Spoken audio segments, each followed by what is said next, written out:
Yo les bros, bienvenue sur Spatule Bro, je suis le chef, on se retrouve aujourd'hui pour notre poursuite, si j'ai bugué sur mon mot.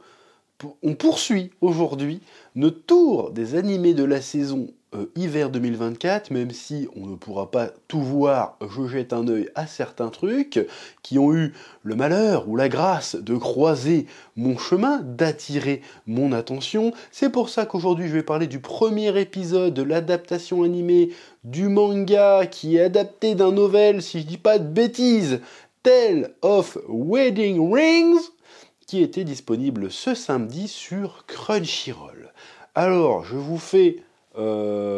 fais l'impasse aujourd'hui sur l'instant auto-promo, parce que je vais sortir je sais pas combien de vidéos aujourd'hui, il y en aura assez pas mal, je vous mets quand même tous les liens en description comme d'habitude. Bref, donc pour ceux qui connaissent pas Tale of Wedding Ring, de quoi qu'est-ce que ça parle? Petit résumé, vite fait.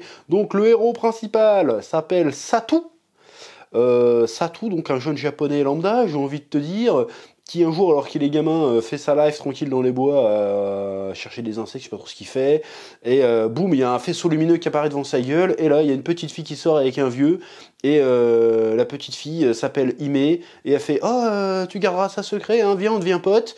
Et du coup, il garde ça secret, ils deviennent potes, et hop, 10 ans plus tard, alors qu'ils ont 17-18 ans, je sais pas quel âge ils ont, le Satu est devenu un gros BG et la meuf est devenue une grosse BG en mode je m'habille littéralement comme une Instagrammeuse. Je sais pas comment dire ça sans me faire démonétiser. Mais bon, elle s'habille comme une fille de mauvaise vie, hein, faut le dire. Et donc ils sont potes, mais bon, ils aimeraient bien qu'il y ait plus que ça, mais ils se le disent pas trop parce que voilà. Et en fait, dans l'épisode, la fille qui vient d'un autre monde doit justement revenir dans son monde d'origine pour se marier avec un prince, et donc elle dit au revoir à Satu, et Satu il fait non, et du coup il la suit dans le faisceau, et du coup il arrive dans son nouveau monde, et il interrompt la cérémonie de mariage, et là il y a un gros monstre, et du coup la fille elle lui roule un patin, et elle dit vas-y c'est toi mon roi maintenant, elle lui donne un anneau magique, et du coup le gars il a des pouvoirs magiques, et il tue le démon, et du coup ça devient le nouveau roi des anneaux, subtil, dans ce nouveau monde. Et du coup, ça devient le héros qui doit combattre les démons pas gentils. Voilà. Et donc, maintenant, son but, c'est de épouser 5 princesses pour avoir les 5 anneaux magiques et devenir assez balèze pour défoncer le roi des démons. Donc, on a très bien compris où ça allait partir. Déjà, tu vois l'opening, j'ai vu l'opening, j'ai fait bon, allez, laisse tomber. Parce que moi, j'avais lu le premier tome du manga, et en vrai, c'était sympatoche.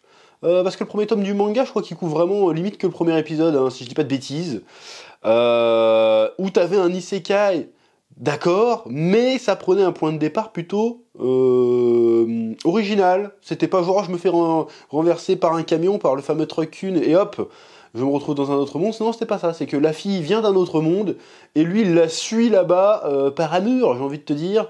Et donc ça changeait un petit peu. C'était pas l'élu de la prophétie, c'était pas le hasard, c'était pas il était invoqué, c'était pas une réincarnation, c'était un peu un autre délire, plutôt rigolo et plutôt qui apportait un peu de fraîcheur pour le coup. Et force est de constater que en fait ça va partir en harem, en fait, ça va être un isekai harem, et je pense que l'originalité elle est partie très très vite en fait. Et quand tu vois l'opening, tu as très bien voulu. En fait, s'ils avaient voulu te vendre un monde d'heroic fantasy avec un lore incroyable, avec des personnages de fous, ils te l'auraient pas vendu comme ça, en fait. Voilà. Ils auraient mis l'accent là-dessus. Là, ce qu'ils veulent te vendre, c'est du fanservice, c'est de l'harem, c'est du harem, c'est comme d'habitude. Donc finalement, j'ai peur que ça ne propose rien de bien original. Or, ça va être rigolo, surtout que l'animé, j'ai vu que ça avait fait un peu jaser, et l'animé apparemment sur Crunchyroll est disponible en non censuré, c'est-à-dire qu'on voit un peu de tétons. Mais encore une fois, à moins que t'aies 14 ans... Quel intérêt, en fait? Oh, super, on voit des tétons, mais d'accord, mais c'est bon. Et alors? Moi, ça m'intéressera un truc non censuré, où au lieu de juste se rougir dans le onsen, ils se déboîtent. Là, pardon, je suis parti en sucette, mais là, je dis d'accord, c'est pas censuré, ok, je peux peut-être regarder, mais sinon, je m'en fous, c'est un non-événement, je m'en branle, en fait. Et pas littéralement, si tu vois ce que je veux dire. Je veux dire non. Donc voilà, tu sens que ça va être le héros qui va faire est-ce que je vais la bouillave, est-ce que je vais pas la bouillave, est-ce qu'on va se choper chaud ou pas? Oh attends, je peux la bouillave et en plus il y en a 4 autres des princesses qui arrivent et moi je suis un roi trop machin. Donc finalement on est dans un espèce de power trip fantasy habituel, en tout cas c'est ce que ça sent, ça a le goût, ça en a l'odeur, donc très certainement que ça va être ça. Le gars il one shot le démon, donc le gars du jour au lendemain en fait il a tout ce qu'il voulait dans la vie. Et encore une fois, c'est ça qui me dérange avec beaucoup d'isekai, pour pas dire la majorité des isekai, c'est que c'est ça, c'est que le héros il a une vie de merde, et tout d'un coup il se trouve dans un nouveau monde et tout lui tombe tout cuit dans le bec, et c'est cool. Voilà. Donc moi j'aime pas trop ça, j'ai pas spécialement kiffé. Après c'est rigolo, hein, si tu veux, mais je sens que c'est un truc que tu regardes et puis tu passes à autre chose, quoi. C'est pas mon délire. Moi, je sais qu'il y en a qui aiment bien regarder des animés un peu, tu sais, un peu léger fun comme ça, juste pour passer le temps. Moi, je sens que ça va vite me saouler parce que je vois très bien où ça va aller et c'est bon, j'ai plus 14 ans. Tu vois ce que je veux dire? Au bout d'un moment, je suis désolé de dire ça comme ça, mais tu veux me vendre du fiac? Bah fais du fiac, fais pas semblant. Ça m'énerve. C'est bon. En plus, tu vois déjà, il y avait avoir la petite plate un peu pas loli, mais limite légale. Tu vas avoir la grosse guerrière un peu virile en mode oui, mais j'ai des gros boobs, je suis quand même méga féminine. Comme ça, voilà. Tu vas avoir la petite blonde Lolita. Enfin, pas Lolita pour le coup. Tu vas avoir la petite blonde.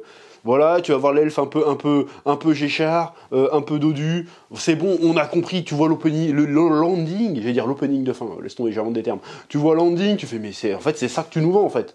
Tu nous vends pas de l'heroic fantasy. Tu nous vends pas une histoire. Tu nous vends pas une épopée. Tu nous vends un mec qui se fait un harem. Et chacun va piocher sa petite préférée. Et bien sûr, il y aura un harem, mais jamais il va les niquer. Donc moi, j'en ai rien à foutre.